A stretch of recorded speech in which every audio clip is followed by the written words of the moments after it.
pledge allegiance to the flag of the United States of America and to the republic for which it stands, one nation, under God, indivisible, with liberty and justice for all. Okay, Karen, would you do the roll call? Commissioner Andrew. Here. Commissioner Blanes. Here. Commissioner McNeil. Kind of.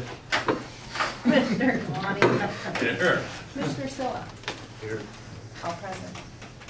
Okay, can I have a approval of the agenda? Move to approve. Second. Okay, all in favor say aye. Aye. Okay. It's approved. Is there any public comment? Okay, then we're going to go on to informational reports, 152nd reservoir update from Adam.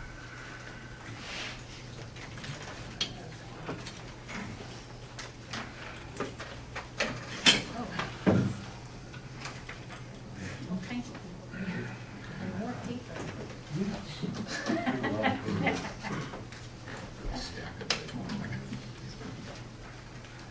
Thank you, sir.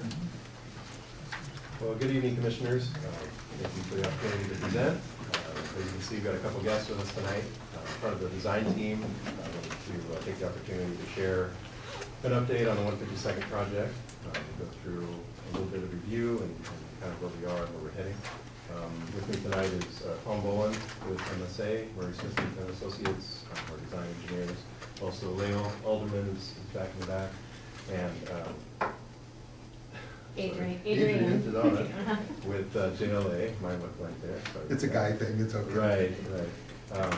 Who will be is subcontracted to MSA as a public outreach firm. So we'll be helping you out with presentations tonight.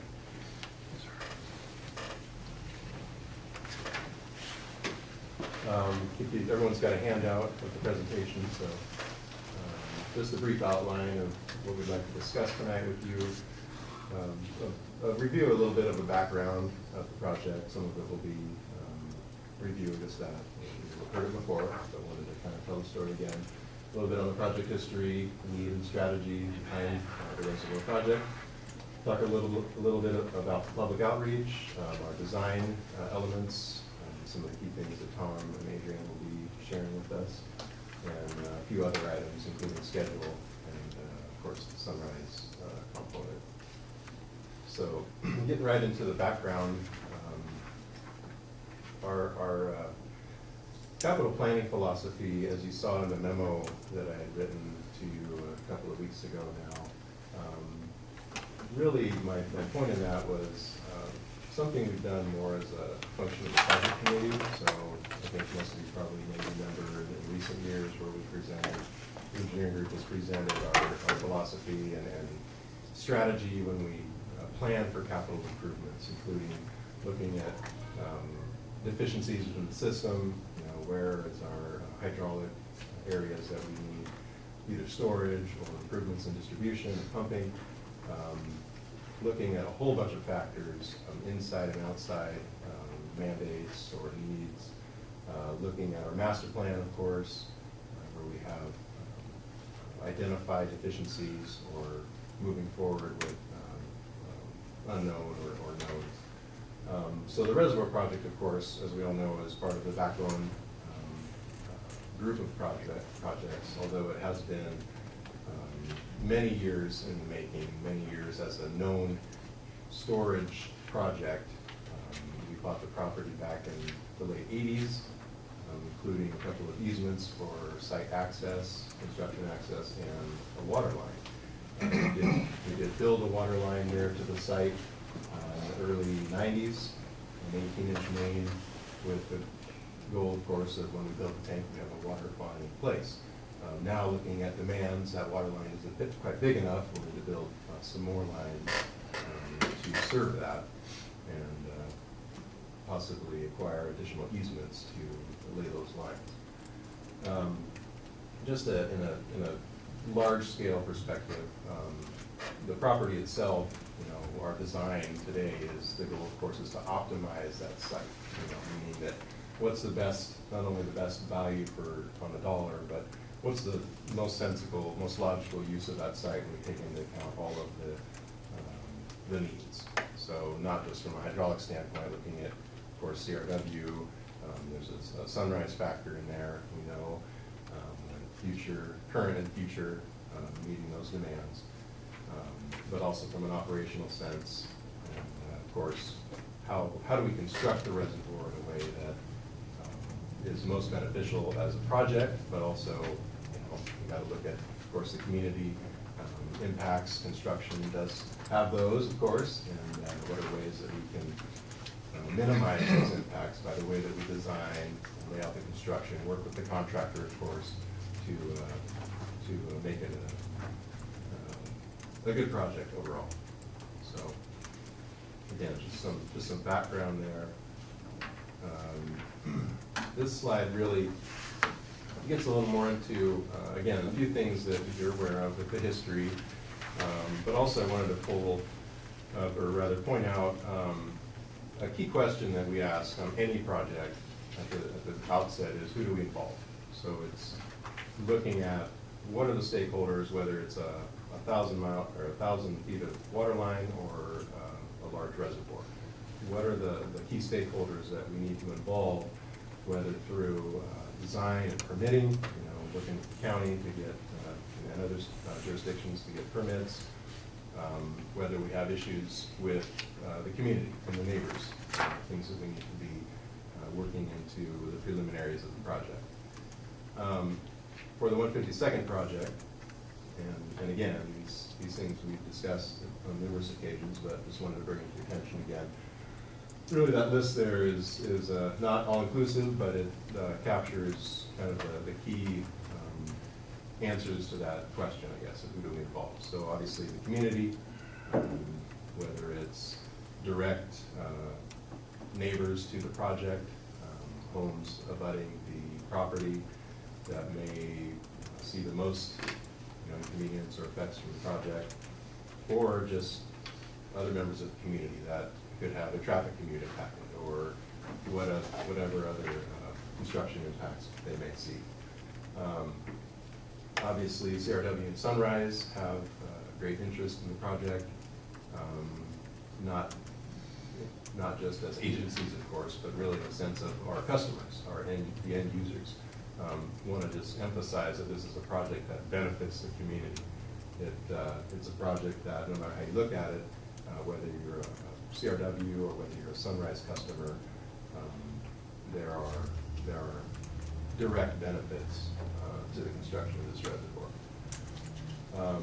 And I mentioned the governing jurisdictions. We do have a few of those. Clackamas County, we work through with the land use. It is a permitted conditional use based on the zoning. We also work with them in building permits, grading and fill permits, road opening or utility placement permits, use of county right-of-way, all of that through the county. We also have a little bit with Division of State Lands and Corps of Engineers, depending on how we may utilize neighboring properties for construction use, including stockpiling of material and whatnot. They require us to work with ESL. And I'll move on to public outreach in a minute, but I wanted to just recap a couple of key points in the recent past. As we know, last year in March, we successfully bonded the first phase of the backbone projects, which 152nd is a key project in that group. August through January of this year, we initiated and completed the topographical survey, got our survey complete so that we could move that data into design of the project. In November of 2016, the board awarded the design contract to Murray Smith. December through February of this year, we did a bunch of things, namely refined our sizing of the reservoir, as you recall in the previous work sessions through January, February, March. We presented some information, had some good discussion, I think, on the reservoir, where we were, originally with the design with an 8 million gallon reservoir, potential where we are at today, where that size has been looking more to 6 million gallon based on some recalculations and analysis of demands for both CRW and Sunrise. So we're looking at an intergovernmental agreement with Sunrise. We've seen draft terms and conditions for that. Looking at some preliminary design components, including geotechnical engineering. It is essentially completed. That MSA is working with the geotech on that. And Tom will give a little more detail on that bit. Of course, construction access is an important topic. We're looking at a couple of different options, but as we shared in the past, there's a primary option that we're kind of pushing forward more as a feasible, the most feasible of the options. And then, of course, our water lines. So, inlet outlet pipe, looking further afield as we kind of step away from the reservoir site. And we know that this, of course, is going to connect us to our south service area via the 224 Intertie project. So we need to size the pipes heading that direction accordingly. And that's all a function of our demands, both with the reservoir and south. So in March of this year, again, just a few points there, I don't need to repeat all that.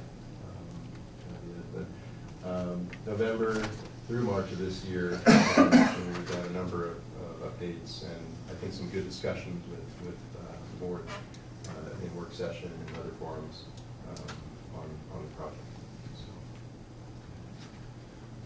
So. Okay, I'll just touch on public outreach real quick and then I'll let Adrian speak. Really, this initial slide is just to kind of give you a feel for where we've been in the last 9 months with outreach. As an agency, CRW has taken a few very preliminary steps, some really positive steps, I think. Initially, last spring, we did a couple of open house type meetings with community members at select locations. One was at the Happy Valley Library, where we had not a big crowd, but some people showed up, and again, just getting the word out on the projects, including 152nd. We also did, specific to this project, we did some community mailings in August of last year. And that top document there is kind of I know you can't really read it, but that was a flyer that we sent out. And also did some door-to-door and some local signage that we hung on the fence around the tank site, kind of a construction coming soon kind of information that, again, just get people used to the idea. A lot of them that have been residents there for years have known that the district owns that property and has had plans to build a tank in the past. And, so for some folks it may be a refreshing view, others it might be new news. So as far as moving forward, this is where I'll step aside and let Adrian speak on kind of our plan with public outreach moving forward. Good evening, Commissioners. As Adam said, my name is Adrian Didona, and I work for JLA Public Involvement. We're a full-service public involvement firm based in Portland, and we have an office in Washington as well. But we have been providing public involvement services in the Pacific Northwest for the past 30 years. We specialize in communications and public meetings and facilitation and mediation. And we have worked on a number of reservoir projects in the Portland metro area, some for TBWD, some for the city of Portland. So we have a lot of expertise with regard to these types of projects. I worked on a project for TBWD, the Garden Home Reservoir project. It's quite similar to this one, where it's a reservoir in a residential, in a real close proximity to residential areas. So we'll be utilizing some of the tools and outreach activities that we've used on other projects that we found to be successful for this project. You want to move to the next, skip to the next slide. We plan on having, doing some mailings, picking up where staff, CRW staff, have kind of left off with things, and continue to maintain that frequent notification with the nearby neighbors and ensure that there's broad awareness of the project and keeping people informed of activities. So making sure that they some contact during the design phase and are invited to participate in an open house to learn about the design plans. Once those are prepared, probably, so during the 30% design phase, we'll have some materials that folks can take a look at and learn more about the project and provide some input, and we can share with them at that point an estimated timeline for construction activities. And then we'll want to meet with them again prior to construction happening so they can meet the contractor and learn more detailed construction plans and ask some questions of the contractor and just find out about more detailed construction activities at that point. And continue to maintain information on the project website, so there's an opportunity for folks to go there if they can't attend meetings and learn more about the project. But the idea is to maintain, frequent communication and be available to answer questions for folks so that they feel informed and have an outlet for sharing their concerns. What does JLA stand? It stands for Jean Lawson and Associates. So Jean Lawson is the founder of our firm, and she's been working in the field of public involvement for many years. But we changed the name from Jean Lawson Associates to JLA probably about 10 years ago, I think. Like MSA, Yeah. HPR. Exactly. We're just all Oh, into the- yeah, I know a whole bunch. Right. There's another question. Yeah, go ahead. Your outreach programs, the open house, how does the feedback come back to you? I know it's verbal. Does it go to Todd and then he tells us, or do we get a written report on it? And if so, right now, have you gotten a general feeling on how the affected public is going to feel about this? Did you want to answer that question? Yeah, I'll take it initially, I guess. So initially, we haven't moved forward yet with, I guess, a more aggressive public outreach plan with JLA. We're just kind of in the initial phases of putting that plan together and going forward with kind of the schedule that you see here, where in the near future, we'll be reaching out. But if I go back to that slide there, where mid last year and early this year, we've done some generic outreach to the community, with mailings and a little bit of door-to-door. And generally, the comments I've got back have been positive. We've had a couple very interested community members, kind of like I mentioned, where folks that have been neighbors to our site for years and have known for years that we were going to, the intent was to build a reservoir there.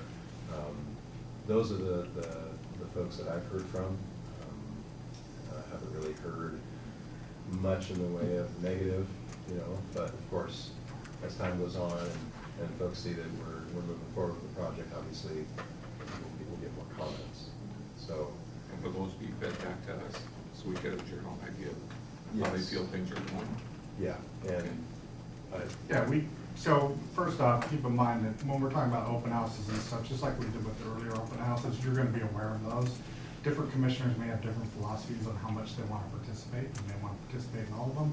I've had other instances where folks are, just make sure it's taken care of and move on. And so you'll be aware of those, you'll be welcome at those meetings. There'll be project team meetings that'll be held where, we have a chance to kind of go through those different things. If it's the desire to have kind of more feedback, we could probably keep a sort of communications log as used, our comment log, where we're tracking that information as well. So, but a lot of it is, frankly, a lot of it is going to be the interaction between the project team and the neighbors as well. So, because they're the ones that are going to be trying to immediately respond. Will you be able to include this in some of your updates with us, like what you're going to do tonight about things that have happened over the last week to include those things? Yeah, we have, the way we have it right now is Adam gives a quarterly backbone update report, and so we can easily, my intent was to kind of incorporate that if we need to do, if there's something more urgent that you need to be aware of, then yes, I'll be happy to include it in my monthly report. Commissioner Salani, you were going to say something? You have a question. Question I had was, one of a couple. First of all, I wanted to thank you, Adam, for that report, the initial report. It was well done, and I really appreciate that. Second is that, has there been any kind of a geotech study on the Lewis Lane or Lois Lane to the entry and exit, I guess? Because originally we heard that there was going to be a construction down below from the property itself, and then now it's going along that current roadway. Has that been studied, the condition of it? Yeah, so, yeah, it's part of our scope of work. To do that, we'll do pavement cores to determine what the pavement and the road bed thickness are. And that'll assist us in understanding potential impacts and what would need to be done to mitigate that after construction. So that is. Oh, well, okay, that's after construction. You'll know the damage by then, obviously.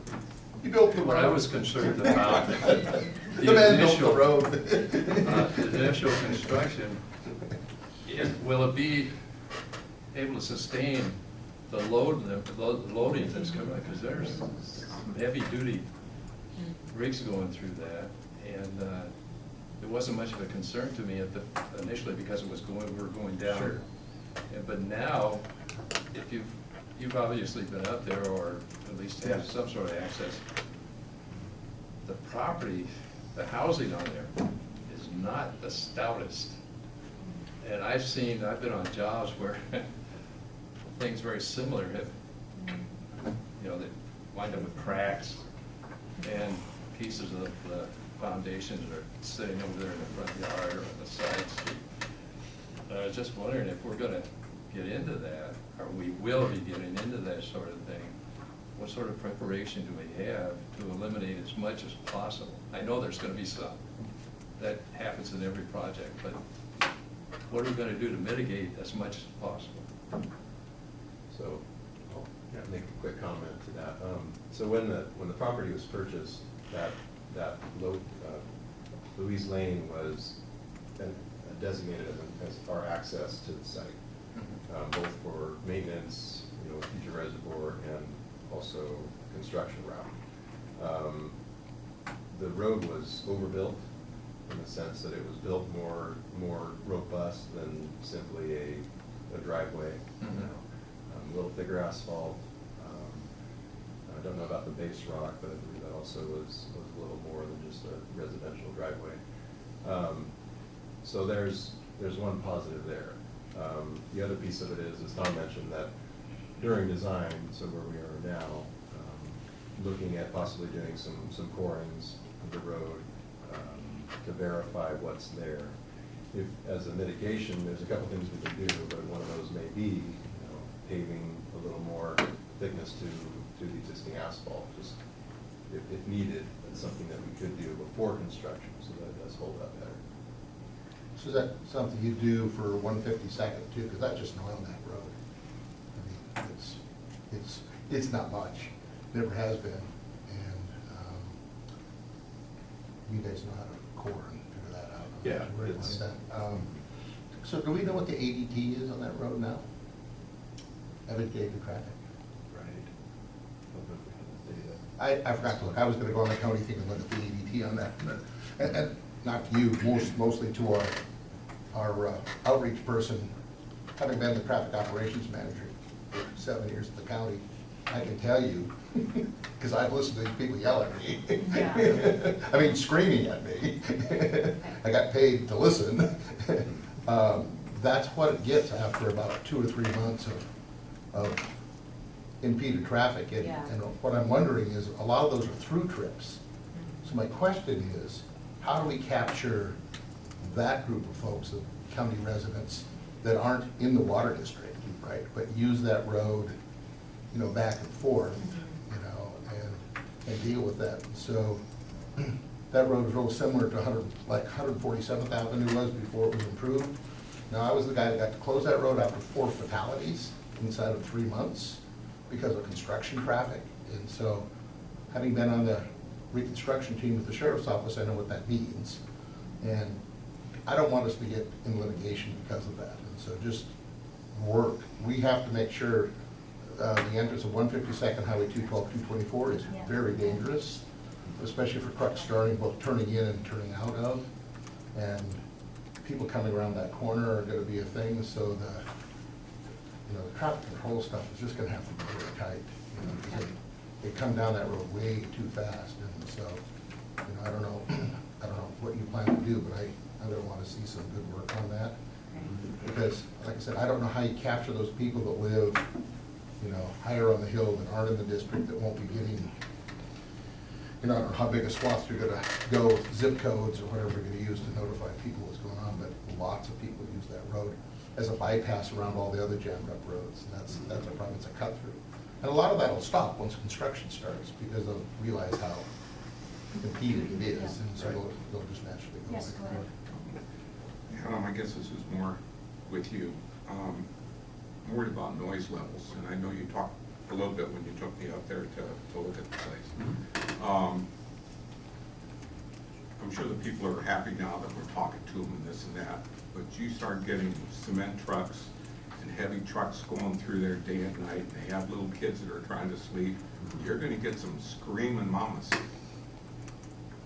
Yeah, so the contractor will be bound to abide by the county noise ordinance. So typically for construction, it'll be typically what we put as a time range is like 7 to 5, 7:30 to 5, whatever that. There's some flexibility there, obviously. So that's one thing to note, that outright, it's not like they're going to be in there doing heavy construction work in the middle of the night. So Well, I was just saying that the people are probably pretty nice right now, but as Oh, soon as sure. that stuff starts going. Yeah, absolutely. And I think that should be part of a general PR program, saying, Mhm. okay, here's some of the downside to it. You are gonna have some noise. And try to keep it down, but Yeah. Good I point. have a question. This is just an historical question. So we bought the land in the 1980s, and we have the easement to bring the construction trucks in. So when was the mobile home park built? Was it already there when you had the easement, or did they come in later, as well as the houses along the road? Do you know? That's a really good question. I may have to, I don't know, Bob, if you have any historic knowledge. I believe the lower part, at least, there's two, I have a map. I'm gonna jump ahead really quick just for the sake of illustration. So the lower part here, that's an older manufactured home park. Okay. Mostly like a single wide trailer type, that I believe is definitely, 40 plus years old. Okay. Was there when we purchased the property. The upper section, the upper part, I'm not positive if that was there. I believe at least some of the homes were in that upper, but I don't know that it was the 40 plus that are there now. Right, because I'm just wondering if those people came in later and you had the easement. It seems like we have more of we sort of have the right of way in a way. and Oh, they came in later. absolutely. I mean, we have an Yeah. easement, yes. Mhm. That doesn't work that way. Yeah, okay, thank No. you. It doesn't work that way. Okay, well, I guess we'll move on. Okay, I have one last question. So is Marie Smith gonna do the geotech work in-house, or is it gonna be a sub-consultant? Yeah, we've got GRI on our team. Okay. As the geotechnical specialist, and I'll talk Okay. more about that. Just to add to the discussion about 152nd and traffic, and, we understand how that road is used and the major impacts traffic will have. And I think we expect that there may be limitations by the county on time when truck traffic can impact the community in that way. It'll probably be the state. The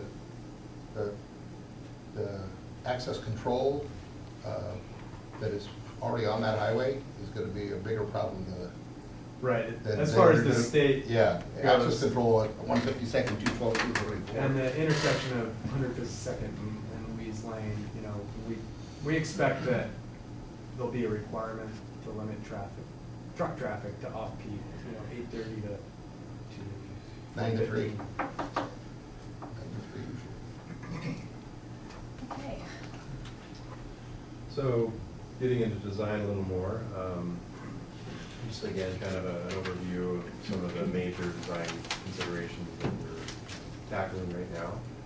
We've already talked through a number of these at some level, so I don't want to repeat too much, but we, early on in the project, although there's a number of different ways that you can execute a project like this, we thought that a design bid build process where we hire a design engineer, come up with a biddable set of design documents, and then advertise and award it to a contractor would be an effective, and it's a proven method for similar reservoir projects like this. I think what I'm going to do is, rather than belabor more of these points, is just move into the next couple of slides where Tom can speak a little more on some of the design components, since a lot of the questions are. Thank you, Commissioners. I'm Tom Boland with Murray Smith and Associates. Our firm has been a regional civil design firm serving public agencies and municipalities for water, sewer, and transportation infrastructure for the past 35 years.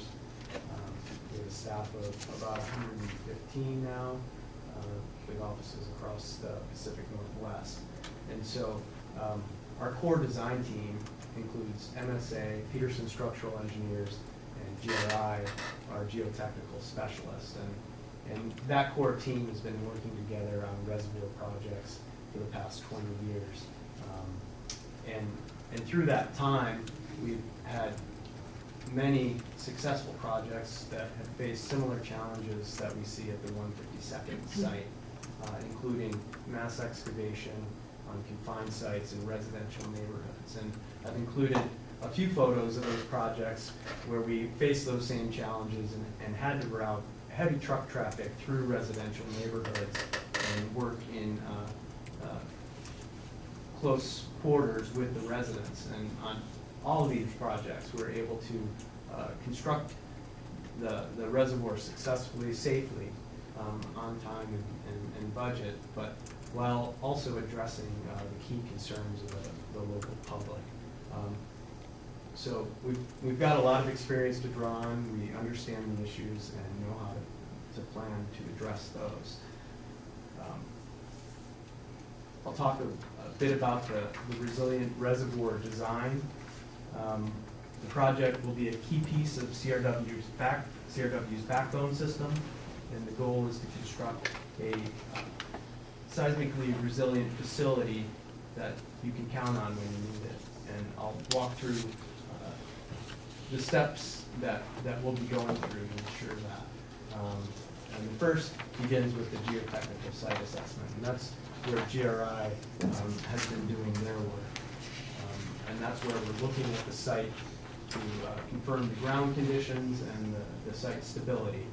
And that starts with geologic reconnaissance, on the ground review of actual conditions in the field, review of available data. Then we've done soil borings. We've done 3 soil borings at the site, in addition to having data from CH2M Hills borings from 10 years ago. We've got 3 new soil borings that go to a depth about 40 feet below the floor of the reservoir. We sampled the soils and we've done lab testing to understand the properties of those soils. We've also monitored the groundwater depth at the site, which is about 20 feet below the floor of the tank. So we take all that information and GRI puts it into their slope stability model, where they're looking at the site and the slope with the reservoir and without the reservoir under normal conditions and seismic conditions to confirm the stability of the site. And they've completed that, and everything looks positive under all those conditions. And on a similar project the Bolton Reservoir in West Lynn, where we have constructed a reservoir on a slope. You know, we had some residents that were concerned about having this large structure and adding that to the top of the slope. And the way we explained it to them is because the tank is mostly buried, you're removing this mass quantity of soil and replacing it with water. And water weighs half the weight of soil. And even with adding the structure weight itself, up at the 152nd Avenue site, we're basically unloading the site by about 7,000 tons. So that's a lot of weight that we're removing, and just an easy way to talk to residents about, hey, the site is stable as it is, but we're actually improving it with removing a lot of the load from that. They poked any holes on the pipeline yet? Going down the hill? Down the hill, they've done auger bores, hand augers, yep. That's where Dogami shows the slide hazard is, so. Yeah, and so, you know. The site itself is in pretty good shape, but. Yeah, so Dogami, you know, they provide kind of a big picture, broad brush look at potential hazards based on soil types and strictly on angle of the slope. And so the next level is getting on the ground and doing the analysis and doing the testing and modeling to confirm that you know, the stability and what actually is on the ground out there. So It's just a little unnerving right now with all of the failed engineering that we're seeing around Oregon City and the like. I looked at the 5 houses there behind Long Falls Hospital yesterday, and that's just sad. I mean, they've gone through now, they've cut the water line and capped it, cut the sewer line and capped it, fenced it all off, and now those property owners and all that stuff, and they were failed along the line somewhere, you know, and so, you know, when those homeowners bought those properties, they thought, you know, everybody's done their thing, apparently not. And so I just wanted to make sure that, having lived through Oregon City slide and where they lost their supply line from their intake to their water treatment plant twice, I don't want us to, I mean, we're telling this is the fix for that if that fails, and so I want to make sure that that stays where it's going to be, so. the next step is the structural seismic design.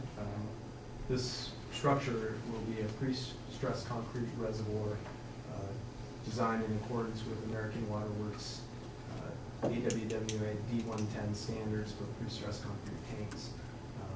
That design standard was established on the West Coast with earthquakes in mind and the earthquake risk in mind.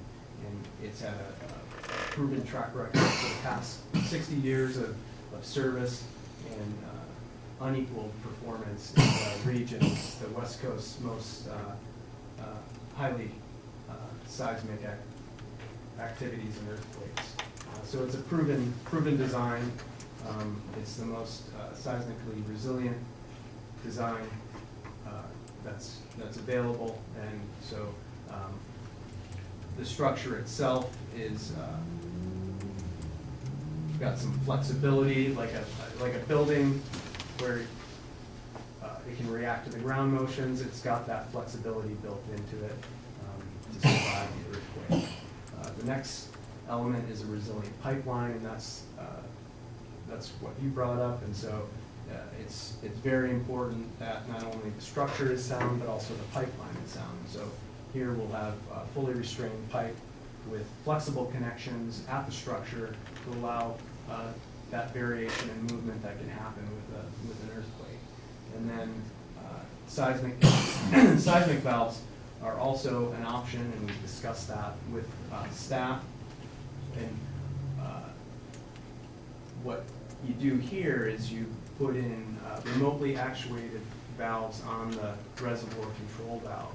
So they can automatically close after an earthquake, during an earthquake, but can be remotely opened to make sure that the water stays in the tank and you can use it in an emergency to fight fires and provide that emergency water.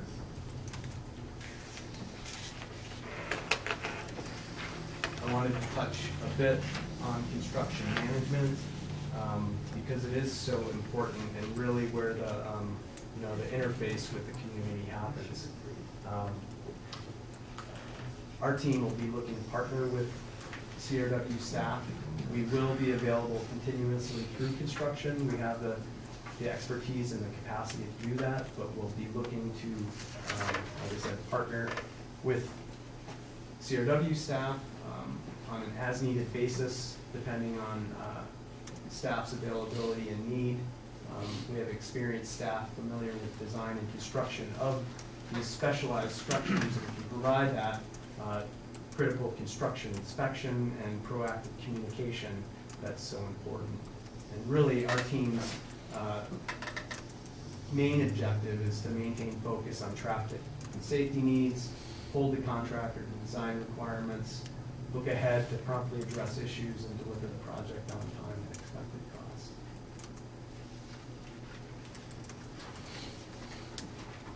Great, thanks, Tom.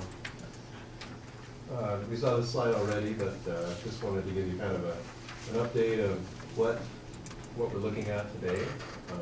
So as you can see, the reservoir situated smack dab in the middle of our property there. That footprint is for a 6 million gallon reservoir. We have the pipes, inlet and outlet coming out and down alongside, outside of our property, and then down an existing and likely expanded easement to the west of this the manufactured home park property, down to Morning Way, and then our line that will end up feeding across Carter Bridge to the south side will be the dedicated line down Morning Way, 152nd and out. So the streams to the west of that line, then? Yes, Graham Creek is right here. Okay. So the trucks would be going where? As they're getting up? So we do show the two access options there. This is the kind of a rendering of that constructed access road, which Okay. we're not favoring for a number of reasons. Right. Cost and permitting and steep slopes and a number of issues. So the existing access easement is on Louise Lane, which runs here, and then to 152nd, which runs basically north-south down to the highway. So it's gonna go right through that mobile home park? Correct. Yeah, that would be your truck. All of your construction access would be on that road right there. And that's the only ingress, egress for the entire park? The northern part. Yeah. No, The northern part. The whole thing. we have a small right-of-way easement on the west side. What's corner? Well, he's talking about, are you talking about Residents. resident access? Yeah. Yeah, so this is the northern, the northern part, Yeah. Louise Lane, and then the southern part here has Morning Way. What's the name of that road that shows the driveway going out to the west at the upper There? left-hand corner? Yeah. That's Mistwood, Is that Mr. and actually, we do own half of that road. Yeah. So we have, it's pretty tight, so Yes, it's it is. more of a maintenance I vehicle drove that, yeah. easement or access for us on the west. You side. don't see any construction traffic on that? Pretty unlikely. Yeah, big trucks would have a difficult time. They would. working. They'd have to come up through this neighborhood to the north, which is, more of a subdivision, pretty tight, curvy roads. Because that's in Happy Valley. This actually is county. Right, but the stuff, it's kind of weird if you look at the It way is those odd. properties are in there. Yeah. They cherry stem the heck out of that thing to get these different properties. Right. Because everything on the east side of 152nd is in the city, but then Morning Way's a little cherry stem that goes up and it ties all those things together. Yeah, it's It's rather odd. So how long is the construction gonna last, or just in case then? So the core construction, why don't I jump to the schedule, how about Okay. that? That may make sense, so I'll bump ahead a couple slides.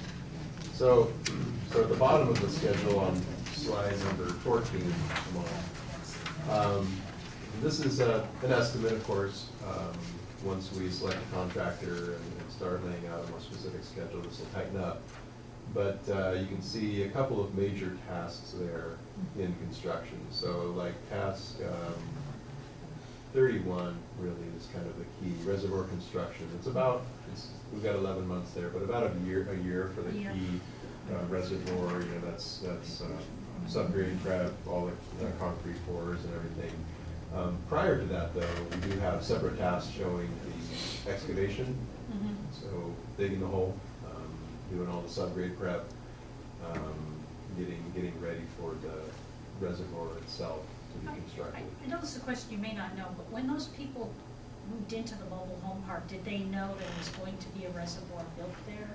I mean, or is this going to come as like, well, when I bought my mobile home, I didn't know this was going to happen. I don't know if we know that information or not. I don't know either. What I can say is that the owners of that property, Mhm. not the tenants, but But the owners. the owners have known. They know.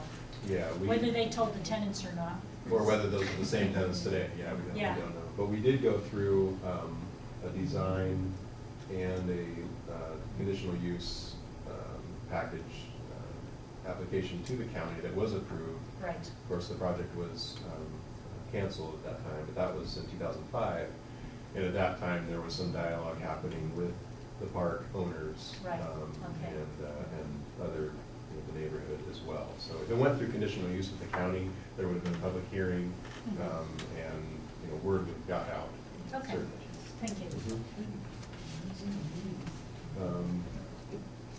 Kind of made you go ahead a So little. if that's okay, I don't know that I really need to back up. This is kind of, again, the sunrise piece that I think we're going to be addressing at a later meeting.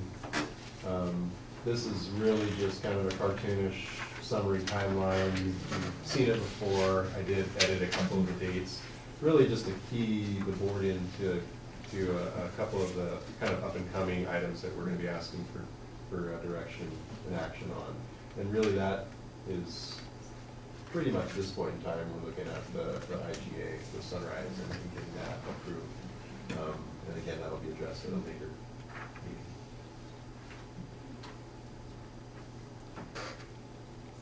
So that about wraps it up, unless there's any other questions, Any other questions? comments? Comments? Oh, Commissioner Saul? Could you supply me with geologists report and the DSL permit whenever they are available? I don't need them right now. Sure.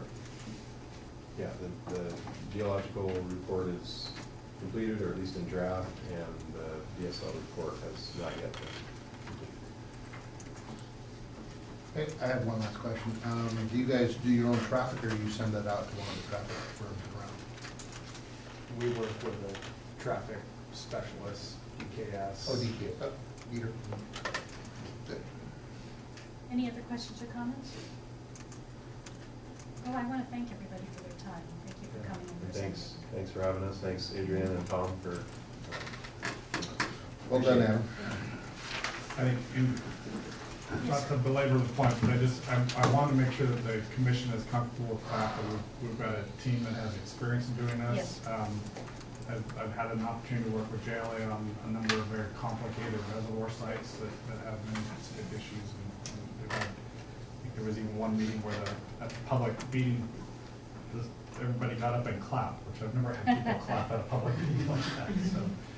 So that was a good thing. I just, again, we understand the importance as it relates to the critical piece that this is, as it relates to the backbone, and why we are trying to take steps to make sure that it's a very resilient system. And then the last piece I just want to make sure the board's aware of is, we have a lot of projects that are taking place, and we're trying to take this very methodical, thoughtful approach on all of these different projects, not just this one. We're just starting out with one of the more larger, complicated ones to start with. And then the timing aspect of it. As you are well aware, we have certain requirements as it relates to our bonding, and so that's why you may hear me try to encourage us to move forward Right. in a speedy manner on some of these projects. So thank you for your time. That sounds good, though. Thank you. Thanks again. Thank you.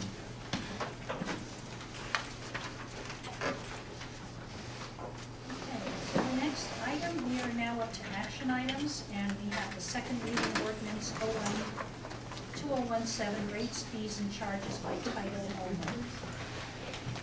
Carol, will you present? So normally you start with a motion. Yes, thank you. Could I have a motion for the second reading? So we're actually passing it, right, isn't it? Because this is the Yes, this second is reading. the second reading. So let us, so can I have a motion to do that? I move that CRW Board approve the second reading by title of ordinance 01-2017 and adopt ordinance 01-217. Do I have a second? Second. All in favor, or may we do the Yes, presentation? presentation. I like your style. Good evening, Let's vote. Commissioners. I will go ahead and read this ordinance by title only. This is ordinance 01-2017. It's an ordinance of the Clackamas River Water Board of Commissioners establishing rates, fees, and charges for service.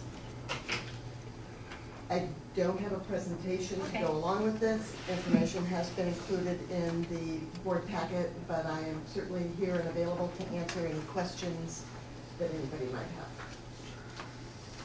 The board had a chance to see it at the last meeting. That's Plus, right. we've also sent out some supplemental information to you in response to Commissioner Silva's request. And so That's right. nothing's I do remember changed that. from that. Okay. So there should be nothing. In that case, are there any questions or comments before we do a vote? Okay, seeing none. All in favor? Aye. Opposed? Passes. Okay. Thank you. Next action item. Resolution 10-2017 endorsing annexation of territory into the jurisdictional boundaries of Clackamas River Water, property at 17991 South Waldo Road, lot number 22E33, D00300 and D01. Do I have a motion for the resolution before our presentation? I move to approve resolution 1027 endorsing annexation of the territory into the jurisdictional boundaries of Clackamas River Water for the property located at 17991 South Waldo Road, Oregon City. Second? Second. Okay. I have a presentation before the vote. Okay. Okay, so basically, for these two properties to be annexed into our boundaries, we need to have a process of approving, endorsing the annexation. With that ordinance, it goes to the county. The county addresses it through their land use rules.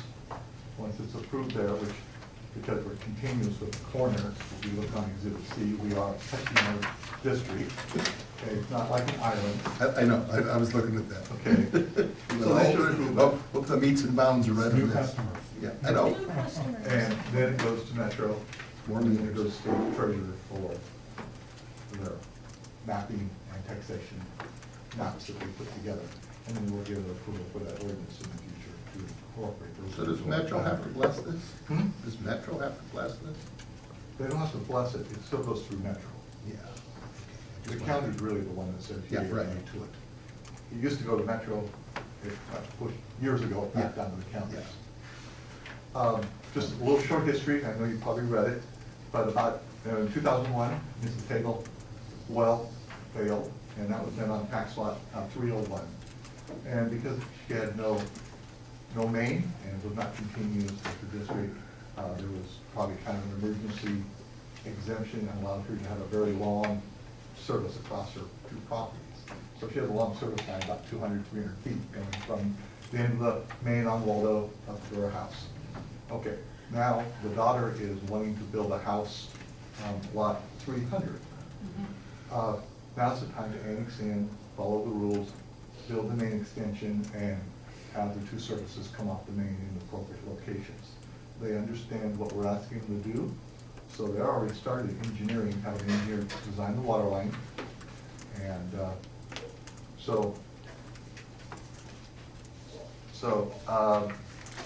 responsibility of the owner. They know the cost related to the annexation. They know they'll be taking care of the design and the construction of the main. They will be paying for a new water service for tax 300 along with an SVC. And then the lot 300 will be relocated, 301 will be relocated, but there'll be no SVCs because they've already paid for that back in 2001. So We have the property descriptions with the proper stamps on them, the ordinance. And we basically end up with one new customer and one existing customer, but with the main extension. Do they have to put a hydrant in? We'll be talking to the fire department on that case. I believe there's one down at the end of Waldo now. So doing 300 feet, they may not have to. The next, if there's extension in the future, and there's only about 2 more properties. They're large properties. One's the school districts. One's the school district. In fact, that's how Waldo Acres got built as an 8. Hopefully someday it might be looped through Country Village Estates. Not to get into details, but they would need large fire flows. And that was a big plan in the future. But I talked to the school district here about 4 years ago. They had no plans of building there. That's what I was told at the time. 4 years ago, they didn't have the enrollment they have now. Well, who's to say what might happen there? But that's where we're at right now. Don't worry, they don't So have any money. basically, it's an annexation. Yes. Just for information, do we supply water to that mobile home park? Yes, we do. Yes. One of our large 12 and 16-inch mains go through there, coming up the hill. Holly Lane Pump Station. Any Yes. other- Oh, sorry. Any other comments or questions? Okay, in that case, we'll have a vote. All in favor, please say aye. Aye. Aye. Any nays? Passes. Thank you very much. Thank you. Okay, so we are up to the last action item. Approve general manager to sign professional services contract for surveying services for Hatton Road transmission main and pump station projects. Do I have a motion? I move to award the professional services contract to Harper Hoff Peterson Regalis Incorporated, HHPR, for design survey services for the Hatton Road transmission main and pump station project for the not-to-exceed amount of $133,975 and authorize the general manager to sign the completed contract. Do you have a second? Second. Okay, we'll have the presentation then. Adam will present. Good evening again. I'm all presented out. Well, this is your thing, man. This is my This is your thing. design thing. I don't have a formal Okay, presentation. that's fine. Dave, I'll ask you to close your eyes so I don't blast you with the laser. This line here is what we're talking about on Okay. the map. Number 7 and number 6, consequently, just economy of scale made sense to do this survey of both properties. The primarily will be a survey of Hatton Road from Grumman down to, just south of Clear Acres is where, near where our line comes in from up the hill at the Redland Reservoir site via an existing water line easement. So we'll go all the way to the reservoir with the survey, establishing topography, monumentation, existing monuments, capturing all the features of the topo so that we can do our water line design. So you're proposing 2 different alignments at the north end, is that what this? No, since at one point we were looking at some alternate alignments, including going overland, but we decided that staying on the roadway is most beneficial. See, because that spot, it's already slid once. I mean, it's, what, 200 feet to the bottom? Yep. That's why I was saying if there was any way to slide that over to the west through there, it makes good sense, because there's nothing holding that thing up there. Right, based on that data, but also on some other things we've considered, including maintaining the existing alignment, which is all on Hatton Road. Right. And similar to the 152nd lines on that project, we'll fully restrain the pipe, have good bedding, do a lot of things up in the design that will allow it to stand for many years. But yeah, we did consider slide hazards as well in our decision. Any other questions or comments? Did you want to ask any other questions? I'm looking through it, so. Yeah, it's fairly detailed scope in that document. We don't often show the full survey scope. Did it kind of more as informational so the board can see what we're getting. Harper Hoff they did the Springwater Road survey, which basically ended up at Grunland there where the pump station's going to be. So it'll be nice to tie into the survey that we had them do already on that other project, the Springwater project. And they're one of 3 surveyors that we have previously advertised for and selected that we have on the list today. So they do good work. Any questions or comments? Okay, all in favor, please say aye. Aye. Opposed? Passes. Last action item. Now we're up to the consent agenda. And I will have somebody make a motion for the entire consent agenda, and then if anybody has any questions for Joe on the third part, we can do that. So could I have a motion just for the consent agenda as a whole? Move to approve the consent agenda. A second? Second. Okay, do we have a presentation about the water line easement, or do we want to just go ahead and vote? So, do you have anything further No to say? presentation. No unless you presentation. want something. Okay. Are there any questions about it before we vote? Okay. All in favor of the consent agenda, please say aye. Aye. Opposed? Okay, that passes. Informational reports, we have the management report. Good evening, Commissioners. I'll keep it brief. My report is contained as agenda item 5.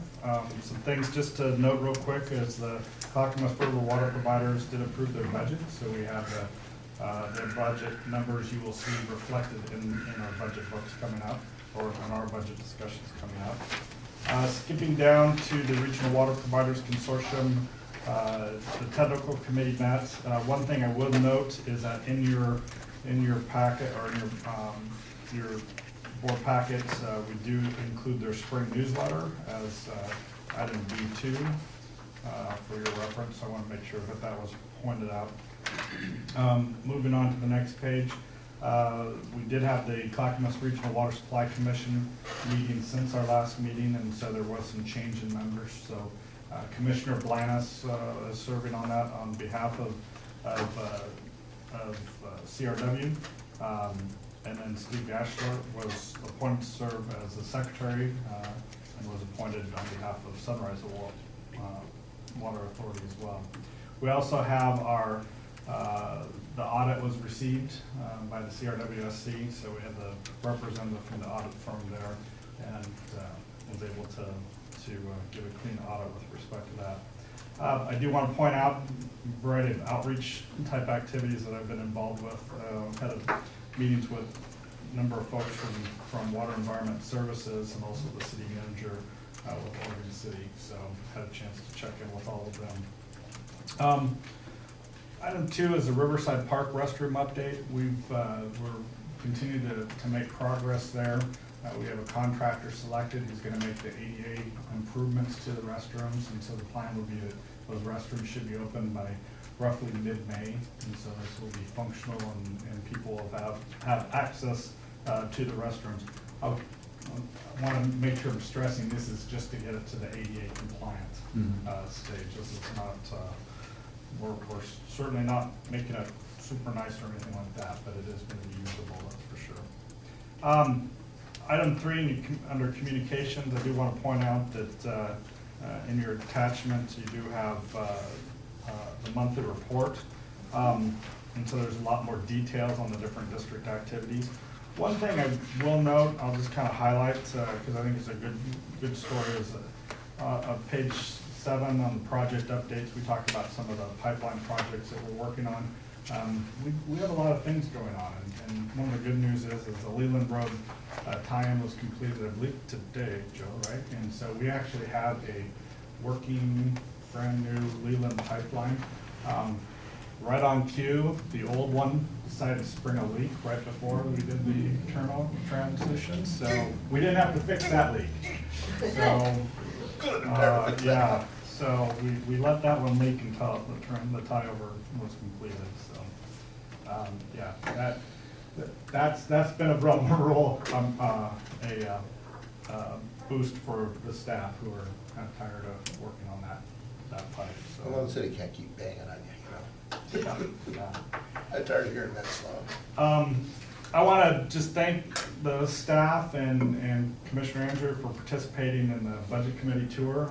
We had 2 of our Budget Committee members participate. I think it went really well. Yes, it was very good. Great questions, a lot to cover in a very effective time. I'm well impressed with our 2 Yes. new Budget Committee Very good. members as well. So thanks to everybody for that. There's a number of things that aren't in the report that I just want to highlight real quick. First off, you have your budget book. So this is the book that we'll be working through as it relates to the budget committees. These just were available, so you got yours tonight. We will deliver all the rest of them to the rest of the budget committee members tomorrow. And just a reminder, our first budget committee meeting, which you are all on, is Thursday, April 20th at 6 p.m. in this room. So we'll kick off that process. I had a question. Mm-hmm. Are we supposed to read through this first, or we're just gonna go through it as a committee? No, you can't look at it, no. I just, no, You I just just, can't debate it. no, I just wanted to know whether it was necessary to read it first, or whether we can just come and work on it then. I don't know what your I'll leave it to the budget officer to give her philosophy. We'll see if we're consistent. I would recommend at a minimum to read the introductory part, the budget Okay. message, the at a glance, which just kind of gives you an overview. Okay. You really don't need to dig into the numbers, although if you have time to go through that stuff, it may generate some questions that you may want to ask as part of the committee. That's why we attempt to get it out about a week before the meeting, so people do have a time to go through the document and kind of formulate their questions. Okay, thank you. Did you say that that meeting is the 20th? That's right. Thursday, April 6 20th o'clock. at 6 p.m. Yeah. So if you're interested, the State of the County address is scheduled for Monday, April 17th at 6:30 at the Public Services Building, so I'm just bringing that up as an FYI. Also, the board had previously adopted a resolution to support the Special Districts Association of Oregon, SDAO's efforts to support or restore the recreational immunity legislation. So a quick update there is that the legislation, Senate Bill 327, was unanimously passed on the Senate floor. Wow. And so that is now moving to the Great. House, and so that's good news and progress. We also, I don't know if Commissioner Soa and McNeil may want to report as part of the commissioner reports, but we did have our meeting with Clackamas Fire District 1. But I'll leave it to you guys to share anything there at that point. Also, just to note, there's been some changes as it relates to management and some of the local water providers. So Dan Bradley of Oak Lodge Water Services, as you're probably aware of. And he's also manager of the NCCWC, is retired. And so Oak Lodge Water Services has appointed Jason Rice to be their acting general manager in the interim. And then the NCCWC, I believe, is appointed, and I'm still trying to figure out if I think it's acting at this point, general manager until they work out the agreements, Wade Hawthorne, so some changes there. Just a reminder that we have a work session scheduled for April 24th. However, prior to that work session, we'll have a special meeting, and the purpose of that special meeting will be to consider an intergovernmental agreement with Sunrise on the 152nd reservoir. So that will be taking place that evening. What time? 6 p.m. o'clock. Okay, so we're gonna have, okay, And the work session will immediately follow. okay, follow, okay. So, and then last, I just want to point out that the next newsletter that's going to be distributed to our customers is included in your packet as well as attachment B3. We're highlighting the fact that we also have our water quality reports, or also known as consumer confidence reports, are available, and that's included in your packet as well as attachment B4. I will note, because I don't think a lot of people realize, there's actually 2 water quality reports, one for the north side, one for the south side. Oh. So, Different sources. yep, different sources. Different So, sources. Different public water supply. Does the newsletter go in with the bills? Yep. Okay. So that information, I want to try to make sure you have the information ahead of time. So that concludes my manager's I report. have a quick question. So I've been anxiously waiting for our joint meeting for the joint agreement study with Morgan City. Yeah, we're supposed to do that this spring? So we're gonna probably have a work session in, we've got it scheduled for our May work session for Okay. just us. Okay. And then we actually are just having the first staff workshop on Monday. Monday? Yeah, it's Good, next okay. Monday. So I'll make sure that's So we are moving forward. Good. You'll hear a lot more at your May work session on that. Larry, did you want to say anything about the fire district meeting? No, you said you were gonna give your. Oh, did I? Oh, I'm sorry, I forgot about that. So we had a good meeting with Fred Charlton and two of their board members. We'll just kind of say hi. Not even sure when we're gonna meet again. And so, I think it's a good thing. Like I said, I don't know how we build agendas for that thing. I'm kind of at a loss as to Yeah. how that's gonna function, so. So I think two of the outcomes from that, what I saw were action items, were one, they asked, the Clackamas Fire District One asked that we present information to their board about the backbone. So they're gonna invite us to a meeting.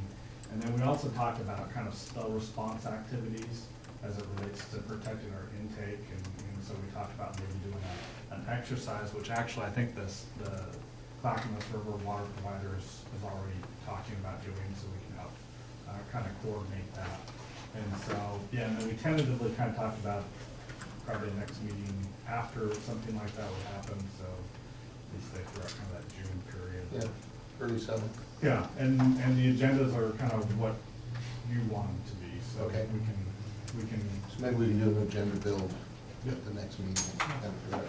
And then you guys know something that you want us to ask them or inform them about, just Tom, I guess.